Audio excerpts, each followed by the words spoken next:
Nandu pada Waaqayyo garaagartummaa fida. Waaqayyo garaagartummaa fida. Har'a jiru iddoo aarsaa kan ba'eessuma koo malee, wasiila koo malee, nama na jaalladhu malee, nama na dhaga'u malee, nama na jala fiigu malee, kan jechaa jirtu waldaan kiristaanaa bara kana abbaan hojii Waaqayyo jira. Mereka kasawan dubbata abbaan hojii Waaqayyo jira. Waldaan kiristaanaa abbaan waldaa kiristaanaa jira Yesuus.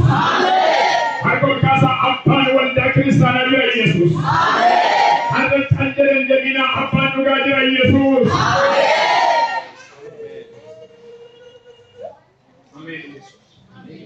Ijoolleen Eelii akka barbaadan otoo ta'anii Eeliin hin dubbatu ture. Waaqayyo akka isaan faana hin jirre Eeliin hin beeka hojjettan hin beeka garuu waaqni na faana jira jedhee taa'a. ምክንያቱ አገልጋይ ስለሆነ እግዚአብሔር ከኔ ጋር አለ ብሎ በመቀመጫው በበር ቢደሚዳ አስቀምጦ ቁጭ ብሎ ያወራል። አገዋን ግብረንጅ ደግሞ ካንሲናርቢታን ኤሊ ጋባ ሃናን ኬሰ ገራጂቲ ዋቀዮ ተርጊሲስ ሃናን ዋቀዮ ተናሂማት ሃናን ዋቀዮ ተናጉንጉም ሃናን ኬሰ ገራጂቲ ዋቀዮን ኢላሊ ጋባ ሲንጀት ዋኒ ወጅን እንጅሩ ጅሳ ቀበሜራ ዋንተ ዱበርቲኩም መቾፍቱዳ ሄሎ Warri waaqni wajjin hin jirre, warri waaqni wajjin hin sochoone, waan biraa sirra kaa'u garuu garaagartummaa ta'a.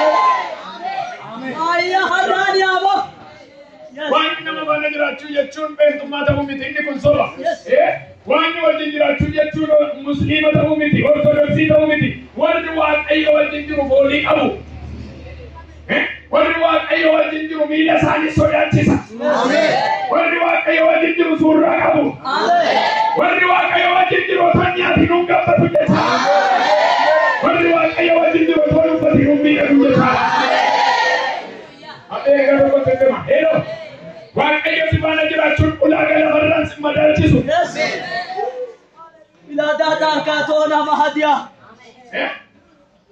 Guyyaa tokko macaba Asteer dhaqanii gaafa ilaaltan macaba Asteer keessatti warri waaqayyo wajjin hin jirre mootiin bara sana ilaalee miidhagina ilaalee gaafa filatu warri waaqayyo wajjin hin jirre asiin kuullatu dhiidhimatu maal jedhu hiriira galanii dhufan. Asteer garuu waaqayyo ishii faana dhaabbatee kan jiru waaqayyo ishii faana kan socho'u gama ishiin dhaabbattee mootii dura dhaabbattu ayyaanaaf surraan irraa. Harka kaasimee sin eebbisa. Bara waaqayyo dhaloota barbaadee dhabe sin dhabe. Bara dhalootatti cima iji waaqayyo nama barbaadaa jira sirna buudii ga'uudhichaati.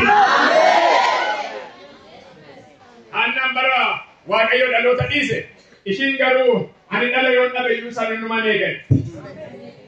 Warri waaqni wajjin hin jirre immoo machooftuudha daadhii wayii ni qubte. Warra akkamii? Warra waaqayyo wajjin hin jirre. Itti namni nama sirraa warri waaqayyo wajjin hin jirre waan dubbatu hin beeku jedhaan. Warri waaqayyo wajjin hin jirre waan dubbatu hin beeku. Wanti keessa too jiru jedhaan. Warri waaqayyo wajjin hin jirre jedhaan. Afaan isaa dhuugama hin qabu jedhaan. Akkuma arginu irratti dubbata jedhaan. Yes. Warri waaqayyo wajjin hin jirre sodaadhaas yeroo dhuma. Hello. Kuno yeroo tokko waraana naanna'ee hin argitan akka jettan miti. Warri waaqayyo wajjin hin jirre sodaadha. Namoonni akkasii namaaf hin tolan, ollaaf hin tolan, biyyaaf hin tolan, waldaa kiristaanaaf hin tolan, biyyaaf hin tolan. Warra akkamii? Warri waaqayyo wajjin hin jirre. Warri akkasiis nama irraan goran. Haala irraan gorani, bara irraan gorani, waanumatti fe'ame baatanii fiigu. Garuu iddoo gaanii dhaabbatan qabu. Kanaaf Eeliinis waaqayyo isa dhiisee biraa deebinaan dubartii machooftuu nanaati gadi baatee noqqistonnaan nama waaqayyo jettee ani machooftuu miti keessa garaa kooti kan na argu tokko jira waan ta'e. Maal taateedhaan iddoo kanatti hin caafamiin malee maal taateetu waan dhibba erga nu dhiisee tureeraa jedhan Eeliin noo abbaa barbaade haa dhiisu gamas waan hin jiru haa jedhani gamas waan hin jiru haa jedhani. Non dico è la baraka waan jedhamu tokko sinitti mu tabbadee waldaa kiristaanaa badee warri waaqayyo eegaa jiran jiru isaan immoo waaqa isaanii faana warra.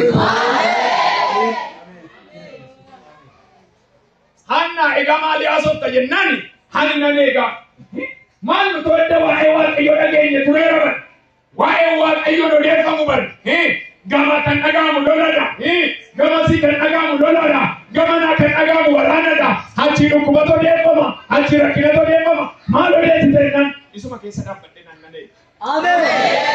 Ameen. Nagama. Waan gurra nama sukkaneessu otoo dhaga'u waaqayyoo nani. Nu isa yoo deebilte aannan nutti deebi'a guyyaa tokko nani. Nurraa yoo fagaates gaaf tokko nutti dhiyaata nani.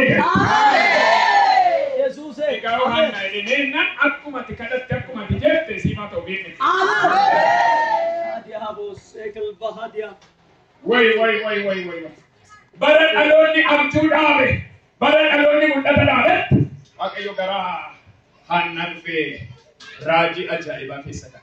Ameen. Hello, nagama. Sirriitti nagama. Waaqni biyya sana keessa jira Israa'el bara sana wanta dhiiseera waaqni. Hannaan immoo waaqayyo ni dhiire waan. Naa dhufta. Ameen. Hallelujah. Mucaan hin dhalate. Ameen. Ijoolleen Eelii garuu waaqayyo warra hin beekne. Migarmaachuu አባታቸው አገልጋይ ነው እነሱ ግን እግዚአብሔር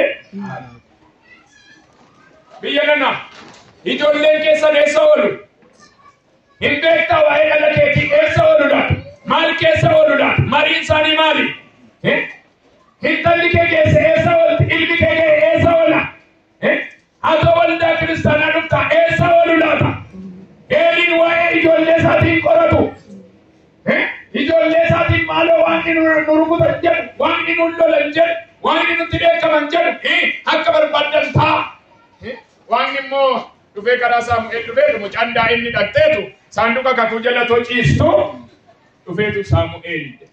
Ameen. Harka kaasisni eebbisa. Bara dhaloonni sagalee barbaadee dhabe si biraan dhabame. Sineebbisa harka ol kaasi. Bara dhaloonni waan bala qabu dhabe waaqayyo bala sin dhowwati.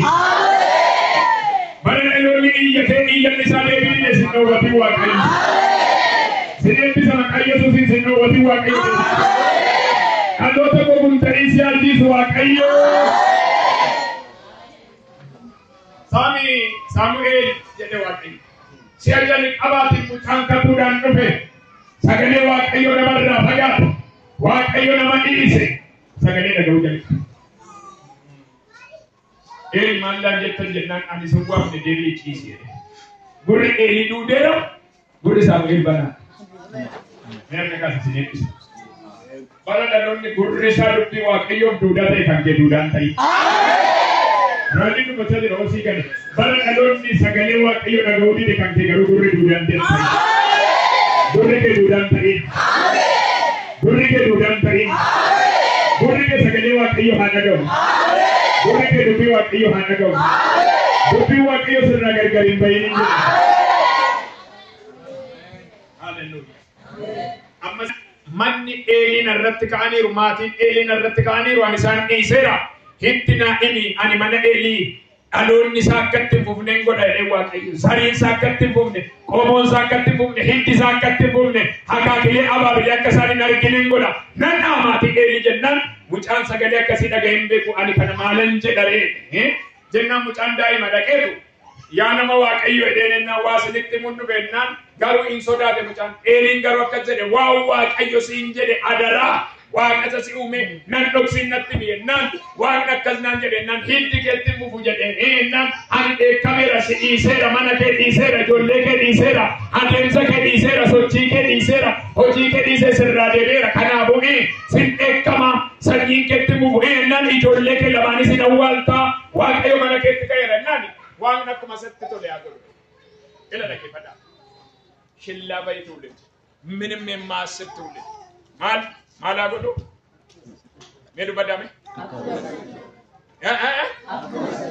kuni jechuun amma hiika isaan sidii hiika Eeliin akkuma barbaade haa godhu yoo ajjeeses yoo balleesses yoo cabses yoo diiges akkuma barbaade haa godhu kan Eelii irraa eegamu maa'inni waan inni nurraa fagaate nutti adeemu jedhee gadi bu'uudhaaf kan inni jiru akkuma barbaade haa godhu Arran dhaloota akka barbaade godhu Waaqayyo jedhanitti ibiddi boba'aa jira biyya keenyatti. Addunyaan guutuutti ibiddi boba'aa jira. Hin dhaga'amaa? Maatii keessa gaafa jiraattan, biyya keessa gaafa jiraattan, mandara keessa gaafa jiraattan sinii dhufa. Maal gochuu? Imimmaan ija keessan irraa haqu. Ameen. Mina dhagaattan jedhe. Lafa isin argine sanatti imimmaan sana irraa haquu dhufa Yesuus. Iddoo kanatti Abrahaam kakuu Waaqayyo otoo eegu Waaqayyo hin ture. Mee dubbadha sinu maal jedhe? Dubbadha. Namoonni manatti gungumtan jirtu mee dubbadha dubbamicha baasaati Waaqayyo hin ture jedhama. Waaqayyo hin ture. Achumaan immoo dabalaati turuunsaa jedha. Turuunsaa. Waan bilchaataa fidee dhufuuf jedha. Waan bilchaataa fidee dhufuuf. Nama sirraatti immoo inni Waaqayyo turuunsaa jedhi. Waaqayyo turuunsaa. Waan hojjetame fidee dhufuuf jedhi. Waan hojjetame fidee dhufuuf. Waan xumurame fidee dhufuuf jedhama. Waan xumurame fidee dhufuuf. Ameen ameen. Waaqayyo turran Abrahaamiif Saaraan waa mari'atan ከእግዚአብሔር ውጭ የሆነ አጀንዳ ማማከር ጀመሩ። ዋንቲ ኩኒ አኖ ሳራን ሎንዴት ሲያቹ ዋንቀናና ያደችው እንደው የአብርሃም ማነ ኦጀቱ ማነ ኮቲ ከነበረነኪቲ ዋንቲ ሲያደረ ታከራሺ ማለት እሺኑ ሙሪ ቀብዲ እሺኒ ጆሌ ዋንተ የምትተ ኤየም ደቢ አባማና ዱበክቲ አጋር ዮኪኒሞ ሆርማታንታቲ ቢየኪቲ ዱከ ማነሳንቲ ከንገልቱ ብራገ አብርሃም ሙጫርገ ሙጫርገ ሱኒሞ ሙጫንዲዳ አካም ማልማ ሙገድ እንደ ኢነጋማ ማለንተ አልኮል ጋሲኒ አኒማል ሙገድ እንደ አኒማል ሙገድ እንደ ዲዴንጅራ ተዳ ዲዴንጅራ አገደ ሰገደ አኒማል ሙገድ እንደ አኒማል ሙገድ እንደ ዲዴንጅራ ተዳ ዲዴንጅራ ሙንቺ ዲዶኑ ማንማ ካሴ ሆንቱ ዋንቲ ዲገዲ ደዱ ብንጁ አሜን አሜን አሜን አሜን አሜን አሜን ደሞኒ ባርከን ማታው ስተዲ ደሚያ ዲና ከነሞታ አሜን ዲኑ ኮሞታ አሜን ዲኑ ዲኑ ኮሞታ ለተዳ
Kan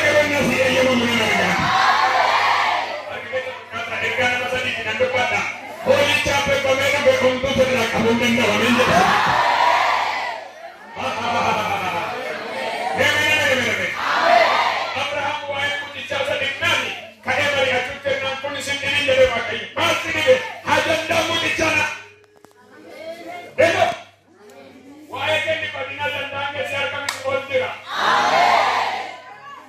Ada sesuatu dalam perkara ini di mana baca. Wahai dunia gadis, wahai ondas, wahai beradis, ajandang ke ondira. Mana kita berkata ajandang ke ondira. Namun ini kata wakil kata cahaya ajandang ke sana ke cahaya. Kalian ke sana ke cahaya wakil. Kalian ke sana ke cahaya wakil. Orang sekretar yang dihisap.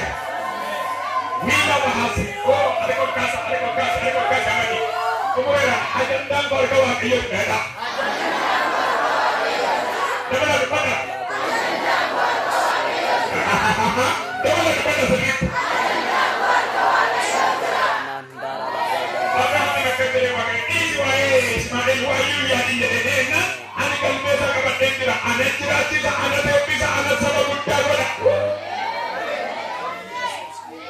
Ada itu orang yang kata itu dulu ega malu nara kesehatan.